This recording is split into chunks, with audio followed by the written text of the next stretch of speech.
Welcome to our channel. Rowling vs. the Wizarding World. Has the Harry Potter magic lost its mojo? Every year on September 1, this announcement rings out over the PA system at London's King's Cross Station. Every year, thousands around the globe, children and adults alike, celebrate the day as Back to Hogwarts Day. Such is the excitement and passion of the Harry Potter fandom. What began with one book over 25 years ago has grown into a culture almost, with movies, theme parks, fan fiction, Lego sets, and much more. First-generation Potterheads introduced the Wizarding World to their next generation. New generations found the world, and thus the fandom keeps growing. However, starting in 2020, some fans have distanced themselves from the Harry Potter universe, thanks to JK Rowling's comments about the queer community. In June 2020, Rowling retweeted an opinion piece that discussed people who menstruate and had an issue that the article didn't use the word women. Since then, many of her views and tweets have come under fire for being transphobic, even causing some Harry Potter stars like Daniel Radcliffe, Emma Watson, Rupert Grint, and Eddie Redmayne to speak out against the author. Yet, it seems the magic lingers on. As the world celebrates Back to Hogwarts Day, few Team My Kolkata Potterheads reflect on their relationship with the stories and how Rowling's statements have or have not diminished their love for Harry Potter. Do I think that JK Rowling is transphobic? No, but has Rowling been careless, even stubbornly ignorant, in airing her views? Yes. While Rowling champions the reality of biological sex, and rightly so, she doesn't seem to acknowledge that sex is a spectrum, not a binary. This is rather ironic, for at its core, a spectrum represents multiplicity and diversity, something I have always associated with Harry Potter. The Potterverse impressed on me that there's no one truth in this world, that nobody is all good and nobody is all bad. It saddens me that Rowling has chosen to ignore an idea she helped Gen Z realize. But has it stopped me from consuming all things Potter?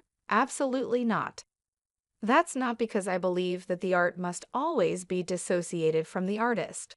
There are cases where the depravity of an individual, either for what they have perpetrated, Harvey Weinstein, for instance, or been complicit in, think Alice Munro, warrants serious reflection before one proceeds to accept or reject their work. There comes a threshold where the consciousness that produces art and the conscience, or lack of one, that sustains depraved behavior blend into one, where humanity morphs into monstrosity. For me, Rowling has never approached such a threshold. A series of naive, ill-informed tweets isn't enough for me to give up on Harry Potter. Although I might just do that if the Potter franchise goes the Marvel route and decides that no amount of content is ever enough. In the meantime, I hope the world can provide to Rowling what she has offered generously to the world through Harry Potter, the power of kindness and understanding. The art vs. artist debate was the source of several heated arguments during my university years, and every single one of these debates, at some point, inevitably threw up the question of JK Rowling and Harry Potter.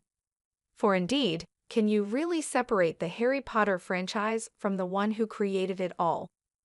On the surface, the answer can be a simple, straightforward no. In fact, even if you set aside Rowling's problematic views and look at the story through the lens of present-day socio-cultural discourse, there isn't a lot that works in its favor.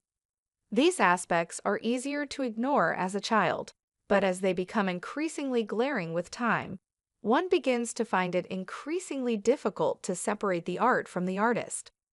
But if you've grown up spending Christmas at the Weasley house, thank you for the sweaters, Mrs. Weasley, and shopping from Diagon Alley at the start of every Back to Hogwarts season, then it becomes complicated, not to mention heartbreaking, to separate yourself from the story of the boy who lived.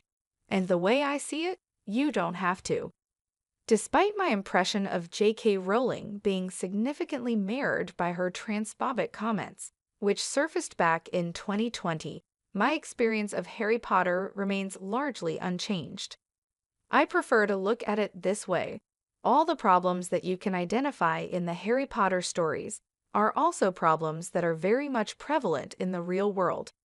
And granted, fiction is supposed to be an escape from reality, especially when it is fiction about magic itself, but in many ways, it is also perhaps the responsibility of fiction to hold up a mirror to society. Will that take away from the magic of it all and lead to Harry Potter slowly skidding down the popularity scale? Only time will tell. Until then, it is perhaps safe to say that those of us who grew up want